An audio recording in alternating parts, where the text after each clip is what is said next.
Hello, this is Life Prepper here, the World of Joan, and I want to talk to you and show you a little bit of 5 different ways to make hardtack.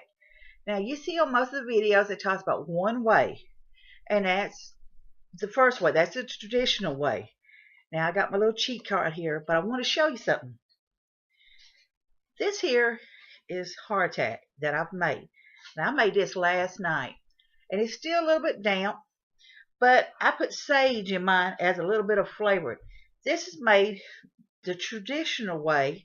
I've got it on a rack. You can see it right here. And the recipe is quite simple. You just simply take a cup of water, 2 teaspoons of salt, and it says 3 cups of flour. But you know what? I didn't really need the whole 3 cups of flour to make my hardtack with. What you do is you put the water in first and your 2 teaspoons of salt in. Now, I added sage in mine. Now, remember, if you add ingredients into it, it will diminish the shelf life. Some of it's recommended to fix it up and use it, put it in an airtight container, put it in the refrigerator, and use it soon after. But if you want a personal taste, you want to for backpacking, you want it for survival reasons, you just want to try something different. And just like cooking, like making this. This here did not cost me no oven time, no cooking time, no nothing. I simply took me a large mixing bowl. I added my cool water to it. I added my salt into and my sage into it, and then I slowly started mixing my flour in it until I got a good thick substance to it, and then I rolled it out. Now they say to roll it to about 1/8 of an inch, and then some of them use cutting doughs and things. Now mine's just different shapes, different sizes and stuff. And I just used a fork. Now, some of them uses like the end of a little skewer thing to poke holes in it. It's up to you. You know what? That ain't half bad. In a survival situation, we soak these overnight in water. And you can use them for your meals the next day. Now, the original hardtack like that will kind of get soft and rubbery, won't deteriorate, won't break apart. So you've got the benefit of that to put into your soups or your foods that you make, your meats or whatever. This here helps keep you going.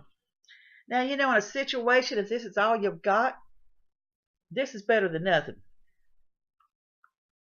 I'm going to tell you what, you're hungry enough, you're going to eat it. I can taste the salt in it a little bit. I can taste the sage in it. Now, once it hardens, and this here's the old-fashioned one, the traditional one. The truth is, you don't have to use salt in it at all. If you don't have no salt or you don't want salt, you can just use plain water and flour.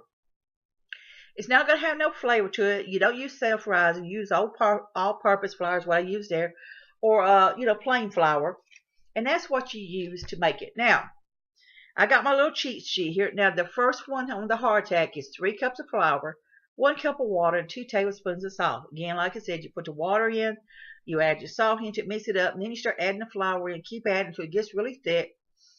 And then you fix it where you can roll it out, like I did, and cut it, and put your little holes in it. It's important to put the holes into it. And I did. I just used a fork, and I put holes on both sides for my hardtack.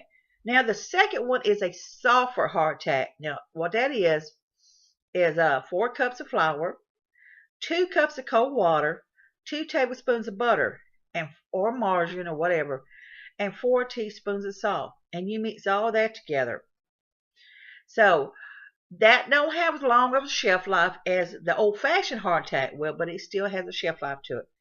And then the third method here is the fried hardtack. Now, you can use either one of these ingredients above.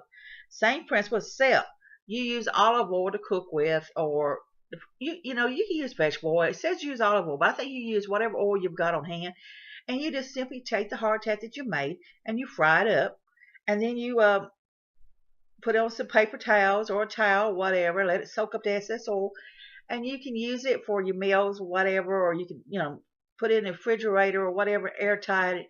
Then you've got it there to have for your meals. That's just a simple, easy way to have some bread at your table. Now, you do it on low temperature. You don't want to do it on high temperature. You don't want the oil to boil up. You don't want it to burn. You want to do it on low temperature to fix. And then another method is the oven method. You preheat the oven at 375 degrees. So by preheating the oven at 375 degrees, you put these on an ungreased pan. You let it cook for 30 minutes on one side, and then you pull them out and you flip it over, let it cook for another 30 minutes on the other side, and then you let it cool down. And there you go. You'll have it ready to serve for your meals. Now, there's another method is if you want to sweeten it. Now, you got to remember here, when you add sugar or anything, you're going to decrease the lifespan of it. And it can if it gets to air, it can mold on you. So now what you want to do is, this here, you want to seal this airtight if you choose to go this route. If you want to make this up to take with you on a hiking trip or a survival trip or whatever it is you want to do, I do recommend that you seal this up airtight. So that way you can keep the air out. And this here is more of a short-term use. And actually something that you can use immediately after you fix it. And it just says fourth a cup of cinnamon or sugar. And then you just add it to that. And something else I forgot to tell you, on that fried hardtack, after it fries up, if you want to, you can add powdered sugar on it, on top of it, or sprinkle some sugar on it, whatever. It calls for powdered sugar, so confectional sugar. So it's up to you if you want to do that. And then another thing, like I said, you do not have to add salt to it to make it.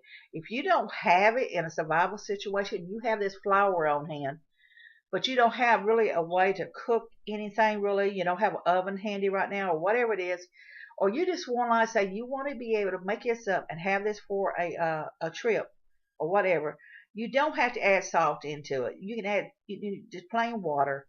You can add some rosemary into it. If you like a dill flavor, you can add some dill seasoning to it. Like I say, I added sage to mine. If you like garlic powder, you can add this to it. But then again, you got to allow for the shelf life on one. It don't necessarily last as long if you start adding some of these other ingredients in it. So you have to really be careful in what you do. You have to think on that. Once it dries up really well, you can put them in jars and seal them up and put them up, and they'll be there. Matter of fact, they found hardtack in Egypt. It's like 3,000 years old. They have one of them in a museum that's like 150 years old or a lot older. During the Civil War, it was made up for them to eat on. Again, like I said, in a survival situation, or just making these up every day, or just making them up for home. Just the fact is, just making these as a little meal to add with your meals with flavor to them. Like I said, you might want to try that fried hardtack. You might want to try that sulfur hardtack. And then again, like I said, you might want to try it with some sugar and stuff. You know what? Your kids really probably will love it. And you probably end up loving it. And you think also about it. A box of crackers. How much are we paying for a box of crackers now? Quite a bit. This in here is, like I said, I used a cup of water. I did use the 3 cups, but I probably had about 2.5 cups really into it because I had some left in the bottom. So, and this here it's got some weight to it. And I probably gave, a little over $2 or something for the flour. I got a lot of it still left. And crackers are getting higher and higher. And the gourmet ones, the ones you buy in these little places, the stuff that hands makes them and has little flavors, and the money you spend out on them, you can make your own. So this here is something you want to think about for all the preppers out there, for the people who's outdoor people who wants to go hiking. Like I said, I'm letting these air dry. Once these air dry really well, I'm going to put them in a jar, and I'm going to vacuum pack them and seal them up. And then again, I have a son who likes living out his backpack and traveling around places. And I might end up sending some to him, to take on his next trip. Who knows? I mean, it wasn't hard.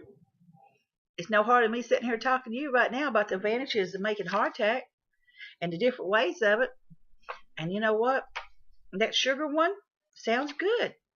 And that could be a nice meal for your family. And it don't take no time.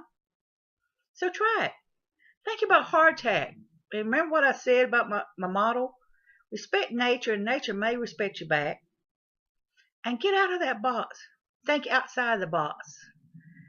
So, my other motto is be safe, be happy. Bless you all.